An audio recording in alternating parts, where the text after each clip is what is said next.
لما تبص على بعض النقوش الفرعونية هتلاقي رسومات غريبة جدا، أطباق طايرة، كائنات بأشكال مش بشرية، وحاجات تشبه الأجهزة الحديثة اللي لسه بنخترعها دلوقتي.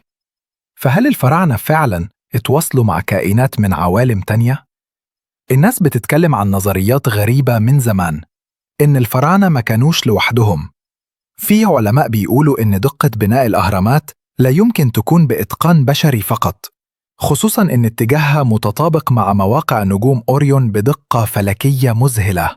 في نقوش في معبد أبيدوس بتوري أشكال طيارات وهليكوبترات ومركبات فضائية، كتير قالوا إنها رموز مقدسة، لكن في علماء تانيين شايفين إنها أدلة على تواصل من حضارة تانية.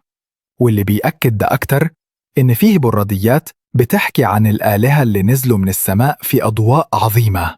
الأغرب إنه الفراعنة كانوا بيستخدموا تقنية اسمها الإشعاع الكهربي الطبيعي في المعابد علشان يضيئوا بدون نار أو دخان.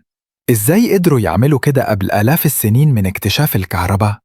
في فرضية بتقول إن الزوار السماويين علموهم أسرار الهندسة والطاقة، وسابوا وراهم رسائل مشفرة في النقوش والبرديات.